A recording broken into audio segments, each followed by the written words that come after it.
Hello everyone of class 12th. Now the next topic is properties of diamagnetic substances. अब हम broad aspect में ज़्यादा और deeply ferromagnetic, paramagnetic और diamagnetic substances की प्रॉपर्टीज़ को पढ़ेंगे.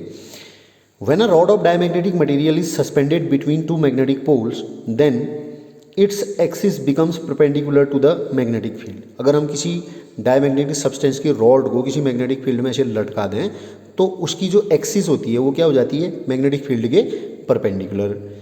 इन non uniform magnetic field a diamagnetic substance tends to move from the stronger to weaker part of the field. अगर कोई नॉन यूनिफॉर्म मैग्नेटिक फील्ड है तो उसमें अगर हम किसी डायमैग्नेटिक सब्सटेंस को रखें तो वो स्ट्रॉन्ग मैग्नेटिक फील्ड से वीक मैग्नेटिक फील्ड की तरफ जाना चाहेगा.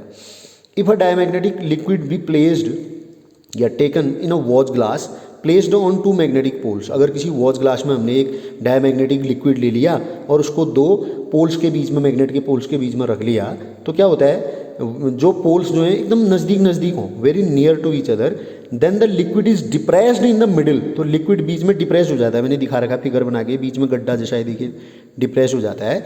एंड क्या होता है, क्योंकि where the field is stronger, जहाँ पर वो स्ट्रॉन्ग है वहाँ पर ना, स्ट्रॉन्गर अभी बोला था ना, स्ट्रॉन्गर से वीकर की तरफ जाना चाहता है तो स्ट्रॉन्गर मैग्नेटिक फील्ड बीच में मिडिल में स्ट्रॉन्गर होता है तो वहाँ पर डिप्रेस हो जाता है. और now if the distance between the two poles is increased, अगर उनके बीच की डिस्टेंस बढ़ा दें तो मिडिल में वो इंक्रीज हो जाता है, because now the middle is stronger near the poles. अब जो है क्या हो गया, वो पहले तो ये पोल्स नज़दीक नज़दीक करेंगे तो पोल पर स्ट्रॉन्ग मैग्नेटिक फील्ड होगा ना, तो मिडिल में वीक होगा तो वो डिप्रेस हो जाएगा, उसकी तरफ जाना चाहेगा.